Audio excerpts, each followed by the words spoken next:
दिया हुआ है गाइस का जवाब दे दो। देखो कहानी ऐसी है कि एक चैप्टर वैसे तो 4 नंबर का ही है, ठीक है, और ये इस चैप्टर की बात आते ही हमारी प्रॉब्लम शुरू हो जाती है। चैप्टर 6 नाम लेते ही प्रॉब्लम, उस प्रॉब्लम को दूर करने की कोशिश कर रहे हैं। चाहे 4 नंबर का मैटर आए इसमें से, चाहे 2 नंबर का आए, जो नंबर 100 नंबर के लिए जा रहा है उसके लिए तो 4 नंबर भी इंपॉर्टेंट हो जाते हैं। यहाँ पर थ्योरम लिख रही है 6.1, ये कह रही है if a line drawn parallel to one side, अगर एक साइड के पैरेलल लाइन ड्रॉ कर रहे हैं ऑफ अ ट्राइंगल में intersect the other two side, जो इंटरसेक्ट कर रही है बाकी की 2 साइड को डिस्टिंक्ट पॉइंट्स पर, अलग पॉइंट पर, द अदर 2 साइड्स आर, तो वो 2 साइड्स जो है डिवाइड होती है इन द सेम रेशियो। ये बात हमें प्रूव करनी है। बटन ऑन करना था कि लाइट दे। तो अब कहानी है कि इसके अंदर हमें ये बात गिवन जो है ना, वो गिवन हो गई कि साहब ये जो लाइन हमने बनाई है ये पैरेलल है, DE पैरेलल टू BC, ये बात गिवन हो गई। और जो 2 प्रूव करना है वो हमें प्रूव करना है AD upon DB equals to AE upon EC, ये हमें 2 प्रूव करना है। लाइन पैरेलल है ये गिवन है, रेशियो इक्वल आएगा ये प्रूव करना है। इस पे बेस अब छोटे छोटे सवाल आएंगे इस चैप्टर में से 1 नंबर के, ये नहीं पूछा जाएगा, परंतु अगर ये भी पूछ लिया तो हमारे को बताना, तो फिर पूरा ये रिवाइज करवा दे तो पूरा करवाएंगे। तो अब इसमें कंस्ट्रक्शन करना पड़ेगा जो आपको याद रखना पड़ेगा। क्या कंस्ट्रक्शन होगा? एक लाइन ऐसे परपेंडिकुलर ड्रॉ करना है D से, एक E से परपेंडिकुलर ड्रॉ करना है, एक DM परपेंडिकुलर ड्रॉ किया है, EN परपेंडिकुलर ड्रॉ किया है। कंस्ट्रक्शन याद ही रखना पड़ता है, इसका कोई और पैंतरा नहीं है। और DC को ज्वाइन करना है, AB को ज्वाइन करना है, ये याद रखना पड़ेगा। यहाँ लिखना पड़ेगा draw DM perpendicular on AC and EN perpendicular on AB, ये ड्रॉ किए गए and join BE and DC, BE और DC को भी ज्वाइन किया है। इसके बाद आपको इसका सॉल्यूशन लिखना है जो कि बहुत ही सिंपल सा है। यहाँ पे हमें देखना है, देखो देखना है ट्राइंगल ADE ट्राइंगल दिख रहा है, इसका हम एरिया निकालेंगे। In triangle ADE, area of ADE find करेंगे। ये ट्राइंगल दिख रहा है DBE, हम इसका भी एरिया फाइंड करेंगे। In triangle DBE, area of DBE। फिर ये दिख रहा है इधर से ट्राइंगल दोबारा AED, सर ये तो वही है, मैंने कहा हाँ, पर इसको ऐसे बोलेंगे। इन ट्राइंगल AED, इसका भी हम एरिया फाइंड करेंगे, एरिया ऑफ AED। इधर कॉन्सेंट्रेट करो। फिर ये दिख रहा है DEC, इन ट्राइंगल DEC, इसका भी हम एरिया फाइंड करेंगे DEC। 4 ट्राइंगल है, चारों का एरिया निकलेगा। एरिया कैसे निकलेगा साहब? इसके लिए कोई बड़ा मंत्र नहीं है, half into base into height. ADE का एरिया फाइंड करोगे तो बेस इंटू हाइट, ये परपेंडिकुलर आपने डाला ही इसलिए था क्योंकि आप इसको हाइट में लिख सको, परपेंडिकुलर ही हाइट होता है। हाफ इंटू बेस, बेस हम ले रहे हैं AD और हाइट इस पे आ रही है हमारी EN, ये हमने कंस्ट्रक्शन किया है। हम इसको नंबर 1 कह देंगे। दूसरा DBE, DBE ये बेस रहेगा और हाइट EN रहेगी, half into base BD into EN। बच्चों का प्रश्न होता है कि साहब ट्राइंगल तो DBE है और हाइट बाहर है, हो सकता है क्योंकि DB जो पार्ट है वो पूरी AB का ही पार्ट है और हमने जो परपेंडिकुलर ड्रॉ किया है वो पूरी AB पे किया है, AB पर किया है EN परपेंडिकुलर। जो इसके लिए परपेंडिकुलर है वही इसके लिए भी परपेंडिकुलर है, तो ये इसका परपेंडिकुलर लिया जा सकता है half into base into height में। फिर हम आते हैं इधर अगेन, हाफ इंटू AED में अब की बार बेस AE लेना है और हाइट यानी कि परपेंडिकुलर DM, ये भी हमने खुद ड्रॉ किया था। और अब की बार बेस EC लेना है और परपेंडिकुलर डीएम ही काम करेगा, half into EC into DM. ये 4 इक्वेशन बन जाएगी, ये सब इसमें आ रहा है।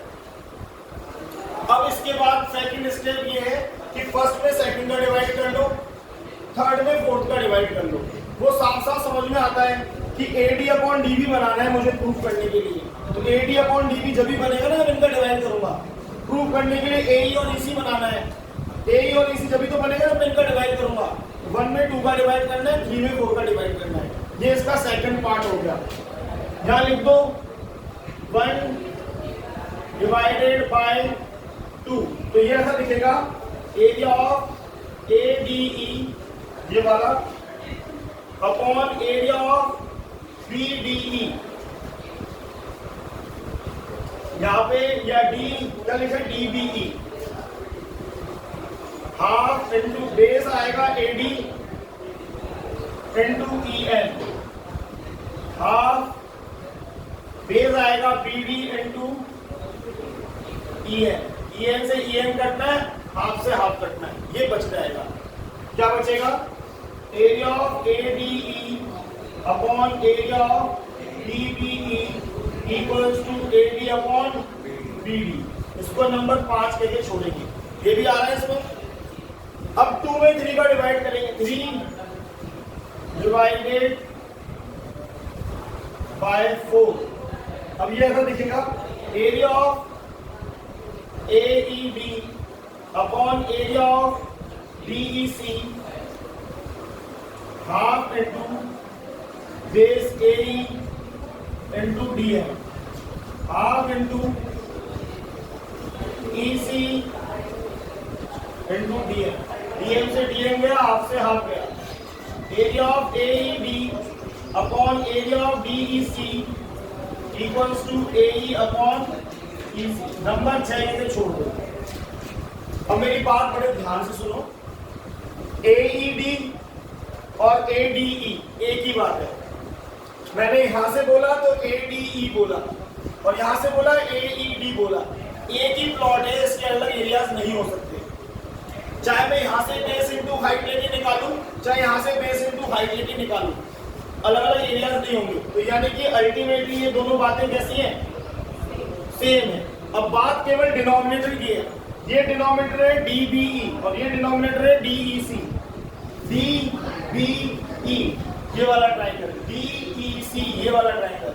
अगर मैंने ये बता दिया कि ये दोनों ट्रायंगल का भी एरिया सेम है, इसका मतलब ये दोनों भी अगर सेम है तो ये पूरा का पूरा रेशियो, इस पूरे रेशियो की क्या हो जाएगा? इक्वल हो जाएगा। तो मैं इन दोनों को फिर क्या कर सकता हूँ? इक्वल लिख सकता हूँ। अब ऐसा कौन सा रीजन है जिससे एरिया ऑफ DEB और एरिया ऑफ DEC इक्वल हो जाए? वो रीजन ये है कि साहब 9th क्लास के अंदर पढ़ाया जाता है same base between same parallel. अगर 2 ट्रायंगल बनते हैं तो वो एरियाज में इक्वल होते हैं। यहाँ पर देखो इन दोनों ट्रायंगल का एक ही बेस है, वो है DE। इन दोनों ट्रायंगल का सेम बेस है DE और ये दोनों लाइनें पैरेलल है, तो इन दोनों पैरेलल लाइन के बीच में ट्रायंगल बन रहे हैं। सो ये दोनों एरियाज में क्या होंगे? इक्वल होंगे। आप यहाँ पे मेंशन कर दो area of DEC equals to area of DBE। यहाँ लिख दो same base, BAC base between same parallel. ठीक है, इससे हमको क्या नतीजा निकल रहा है कि अब ये दोनों भी इक्वल हो गए, ये दोनों भी इक्वल हो गए। न्यूमरेटर तो पहले ही इक्वल था, डिनोमिनेटर भी इक्वल हो गया है। 5th और 6th इक्वेशन का बोल रहा हूं। इसका मतलब ये निकल रहा है कि ये पूरा का पूरा ratio area of ADE upon area of DBE equal आ चुका है area of AED upon area of DEC। ये पूरा इक्वल आ गया है। इसके इक्वल में कौन लिखा है? AD upon BD। इसके इक्वल में क्या लिखा है? AE upon EC। और जैसे हमने ये बात मेंशन करी, हैंड्स प्रूव हो गया। यही बात हमें प्रूव करनी थी कि अगर कोई थर्ड लाइन के पैरेलल कोई लाइन ड्रॉ हो रही है तो वो 2 बाकी रिमेनिंग साइड है उनको इक्वल रेशियो में क्या कर रही है? डिवाइड कर रही है। बच्चे मुझसे पूछ रहे थे कि साहब इंपॉर्टेंट क्वेश्चन का वीडियो बना करके वो डाल दो, इसमें इंपॉर्टेंट क्वेश्चन इस बार जो हर बार के लिए इंपॉर्टेंट है वो तो मैं बता ही रहा हूँ, पर पर्टिकुलर इस बार इंपॉर्टेंट नहीं बन पाता क्योंकि इसमें से एक नंबर के क्वेश्चन आने हैं, छोटे नंबर के क्वेश्चन आने हैं इस चैप्टर में से। तो बेसिक बातों पे आएंगे। जैसे इधर बेसिक बात है कि साहब क्या होता है, अगर ये लाइन पैरेलल है तो ये रेशियो इक्वल है। अब अगर ये लाइन ये रेशियो इक्वल है तो ये लाइन पैरेलल है। अब वो आपको कैसे भी पूछ सकता है। अब वहां पर वो क्वेश्चन कैसे बनाएगा एक नंबर का, वो उसके ऊपर डिपेंड करता है। और अगर आपको बेसिक बात आती होगी तो आप जीत जाओगे। जैसा कि आपने एक दो मॉडल पेपर में देखा, उसमें हमको ये साइड दे दी, ये दे दी, ये दे दी, ये दे दी और कह दिया लाइन पैरेलल है, तो हमने रेशियो इक्वल लिखा, चारों को जमाया, क्रॉस मल्टीप्लाई करके आंसर निकाल दिया। तो ऐसे क्वेश्चन बन सकते हैं एक नंबर के लिए। तो वो आपको वहां पे अपना बुद्धि लगानी ही पड़ेगी। अभी मैं कल लास्ट ईयर का पेपर सॉल्व करा रहा था, तो मैंने उसमें आज ही लास्ट ईयर का पेपर सॉल्व करा था 2022 का।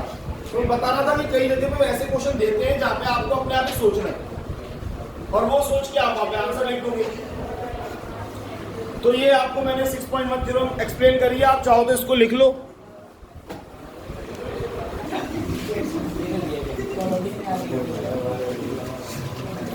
अब क्या है, आपको चाहे ये बात समझ में आती हो चाहे नहीं आती हो, या आप इधर से सुन के इधर से इसको निकाल लेते हो या नहीं निकालते, मुद्दा ये है कि इसमें कितना ही बड़ा क्वेश्चन छोटा सा क्वेश्चन बन सकता है। अब मैं समझाता हूँ कैसे। ये तो है ही छोटे, ये देकर के वो आपसे इजी फाइंड करने के लिए कह रहा है, ये देकर के वो आपसे एडी फाइंड करने के लिए कह रहा है। वो खुद क्वेश्चन में बोल रहा है कि ये लाइन इसके बीसी के पैरेलल है, यानी कि हमें पता है डीई पैरेलल है किसके, बीसी के, ये गिवन है। जब हमने अभी थ्योरम 6.1 पढ़ी तो उसके अंदर हमने पढ़ा है कि अगर लाइन पैरेलल है तो रेशियो इक्वल है, that means AD upon DB equals to AE upon EC है। ये लिखने के बाद यहाँ पे जो वैल्यू गिवन है 1.5 ये जमा देंगे, ये जमा देंगे, 1 जमा देंगे और ईसी को ऐसे ही छोड़ देंगे। ये आपके नंबर पक्के करवाएगा बोर्ड एग्जाम में। ये क्वेश्चन ये यहाँ पर आप पॉइंट रिमूव करके सॉल्व करोगे, 15 2 30 करोगे, ये ईसी इधर आएगा, 2 उधर जाएगा और 2 पे टिक लगा के आ जाओगे। अभी जो आपको मॉडल पेपर देके सॉल्व करवाए गए उसके अंदर ऐसा क्वेश्चन आपको देखने को मिला। ठीक है, तो बिल्कुल यही तय होना है। बोर्ड का पेपर कोई कठिन नहीं आ रहा होता। अभी मैंने अभी क्लास में मैं क्लास ले रहा गवर्नमेंट बोर्ड पे, तो मैंने वहां पर 2022 का ही पेपर सॉल्व करा रहा था क्लास में। तो उनको मैंने वो 1 नंबर वाले क्वेश्चन करा रहा था, तो यही बताने की कोशिश कर रहा था सब कुछ सिंपल सिंपल है और फेवरेट क्वेश्चन है बोर्ड के 10 20 50 फेवरेट क्वेश्चन है, वो उनको देने ही देने हैं। वो हर बार देंगे उनको बड़े प्यार से। ये बेटा ट्रिग्नोमेट्री का अंडर रूट वाला क्वेश्चन है ना, फेवरेट है फेवरेट, और दूसरी तरफ साथ देते हैं उनको। तो आप पता नहीं क्यों फिर भी घबराहट में, इसके अंदर भी ऐसे करना है। डीई पैरेलल है बीसी के, तो एडी अपॉन डीबी और एई अपॉन ईसी, बस इतनी सी बात पूछी जाएगी आपसे। एडी की जगह पे एडी इधर 7.2, एई की जगह पे 1.8 और 5.4, पॉइंट से पॉइंट रिमूव कर सकते हैं। ध्यान दे लो अभी भी, ये आप 7.2 को तो भेज दो, 18 अपॉन 54, 9 2 जा 9 से कितनी बार करता है 3 टाइम, और 3 से 3 2 जा 6, 3 4 जा 12, 82.4। अब चाहे वो ये 1 नंबर वाले फिल इन द ब्लैंक्स में लिख दे, ये देख करके, चाहे ये 4 ऑप्शन में लिख दे, करना आपको यही पड़ेगा और आपको 1 नंबर कट से मिल जाएगा। 4 नंबर का एक चैप्टर बनता है, तो बड़े क्वेश्चन की सारी गुंजाइश इस चैप्टर से खत्म हो जाती है। बड़े क्वेश्चन कौन से इंपॉर्टेंट है वो भी हमने बताया और अभी फिर बताएंगे। जैसे अभी 6.1 थ्योरम बड़े क्वेश्चन के लिए इंपॉर्टेंट है, और अगर वो थ्योरम पूछेगा तो उसको 6 मार्क्स में देनी पड़ेगी मिनिमम। 6 मार्क्स तो पेपर के पास है ही नहीं इसको देने के लिए, तो कहाँ से देगा वो। तो मुझे नहीं लगता कि ये होना चाहिए, और मैं आपको सारा दोहरा दूंगा। आप बात भी नहीं कर सकते कि तूने बना दिया था, ये तो आ गया, तेरी वजह से हम छोड़ के आ गए। यहाँ पर देखो, यहाँ पे डायग्राम गिवन नहीं है सेकंड क्वेश्चन में, यहाँ पे केवल बातें बताई गई हैं और ट्राइंगल बोला गया है। ट्राइंगल क्या है? PQR। ट्राइंगल PQR है और EF एक लाइन है। ट्राइंगल PQR है, PQR, EF लाइन है जो कि पैरेलल है। हमें बताना है कि लाइन क्या पैरेलल है। यहाँ पर हमें दिया हुआ है PE 3.9, EQ 3, PF 3.6, FR 2.4। देखो अगर लाइन पैरेलल थी तो रेशियो इक्वल था, अगर यहाँ पे रेशियो इक्वल हुआ तो लाइन पैरेलल हो जाएगी। अब ये भी वो 4 ऑप्शन में दे सकता है, पर अगर आपको ज्ञान होगा तो आप करोगे PE अपॉन EQ निकाल रहा हूँ, PE की जगह पे 3.9 अपॉन 3, पॉइंट रिमूव किया, नीचे 30 हो जाएगा। 3 के टेबल से काटूंगा 13 टाइम और 10 इधर आ रहा है 13 अपॉन 10। अब ये नहीं कटता। अब दूसरा निकालता हूँ PF अपॉन FR, ये आ रहा है 3.6 और ये है 2.4, पॉइंट से पॉइंट रिमूव किया, 12 3 जा 12 2 जा, ये आ रहा है 3/2। तो क्या आपको अपनी झिलमिलाते हुए आंखों से ऐसा लग रहा है कि साहब ये रेशियो इक्वल है? लग रहा है क्या?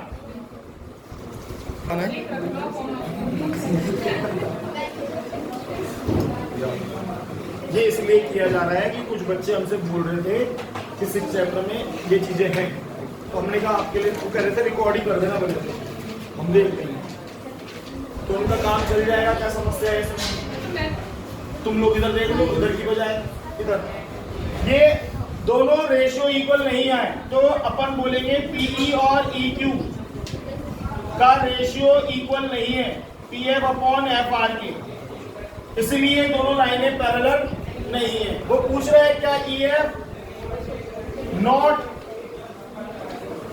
पैरेलल टू QR, ये लिखना है आपको इसमें। ये पैरेलल नहीं है, रेशियो इक्वल है तो लाइनें पैरेलल है। अब जल्दी से कर सकते हैं अपन, इधर देखते हैं PE upon EQ, PE upon EQ तो लिखते हैं। PE कितना है 4, नेक्स्ट क्वेश्चन की बात कर रहा हूँ। EQ कितना है 4.5, पॉइंट रिमूव करेंगे तो ऊपर आ जाएंगे 0।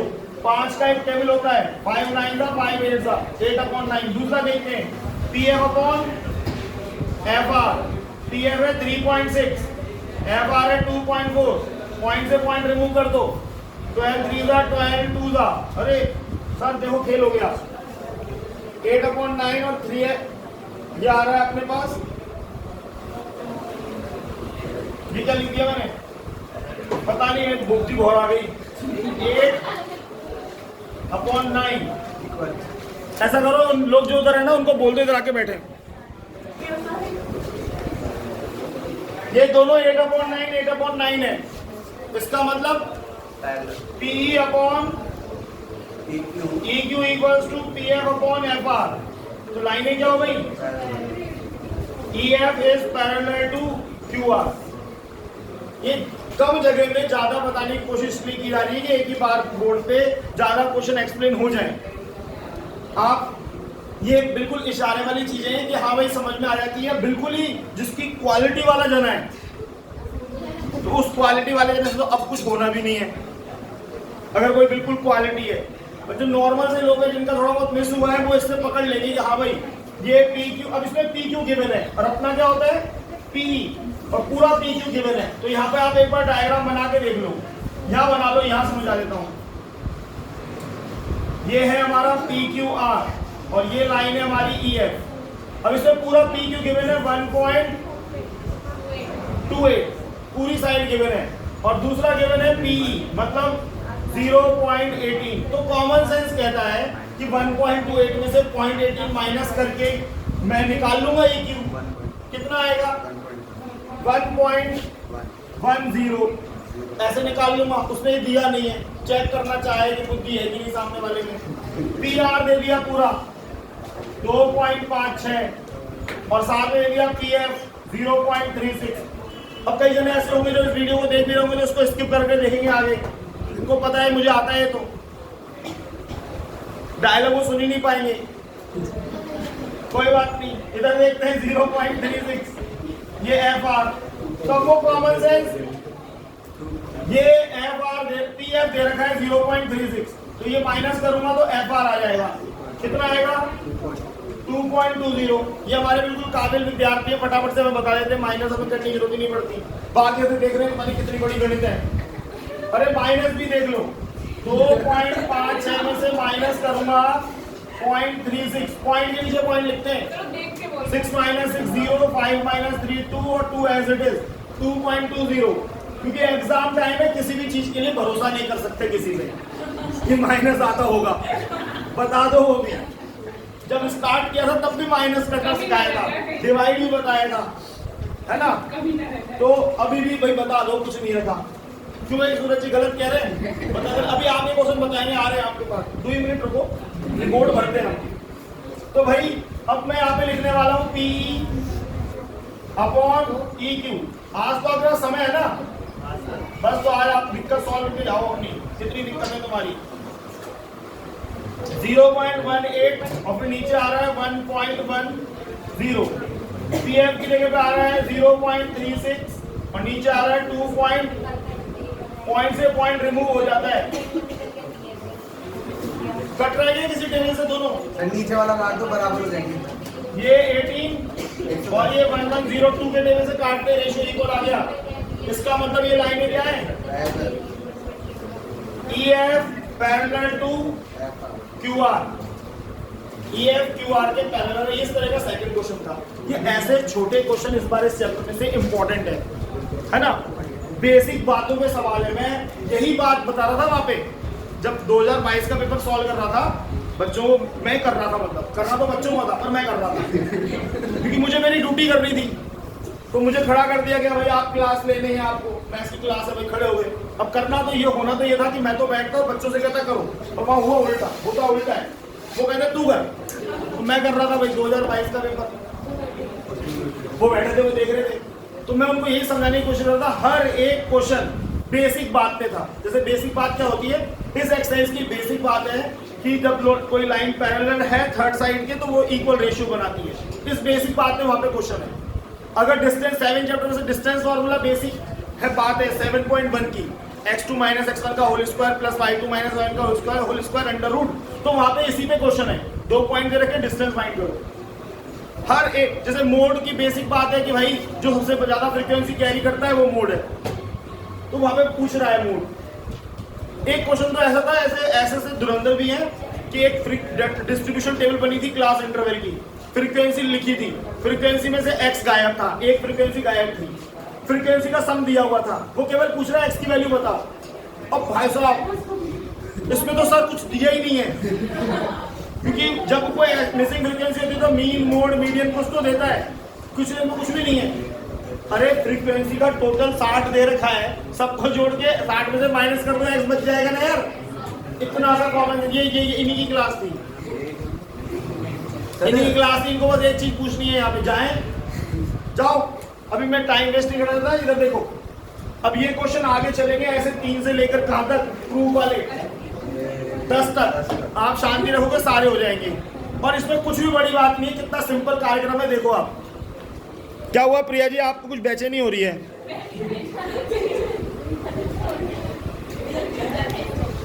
पूरे गिरा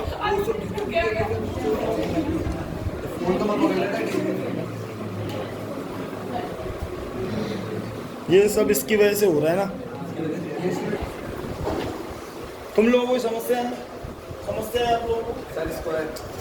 इधर देखो, इसमें यहाँ पर ये गिवन है कि LM पैरेलल है DC के। ये गिवन है LN पैरेलल है किसके? CD के। ये बात साफ साफ गिवन है। फिर करें क्या? लाना है AM upon AB equal AN upon MD के। यहाँ पे D है। अभी इतना सिंपल सी कहानी बनती है, देखो आप सॉल्यूशन पे गए अपन। अच्छा, क्वेश्चन पढ़ के तय तो आपको करना पड़ेगा, गिवन टू प्रूफ, है ना।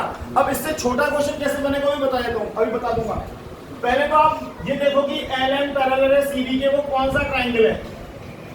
सर वो ये वाला ट्राइंगल है ABC। तो मैंने यहाँ लिखो in triangle ABC LM parallel to BC, ये हमें गिवन। सो क्या हो गया? थ्योरम 6.1 बोलती है AM upon MB equals to AL upon LC। ये समझ में आती है बात? अगर इस ट्राइंगल की दोनों साइड पैरेलल है तुम लोग नहीं ध्यान दोगे ना, इसको रिकॉर्डेड को देख के लोग बाकी सवाल कर आएंगे और तुम यहाँ पे सामने होने के बावजूद भी है ही रहेगा अपने पास, इसलिए ध्यान दे लो। एल एम पैरेलल है बीसी के, तो क्या रेशियो बनेगा? AM upon MB, AL upon LC। अब वो बोल रहा है एल एन पैरेलल है किसके? CD के, तो क्या रेशियो बनेगा? AN upon ND, AL upon LC। तो लिखते हैं इन ट्राइंगल ABC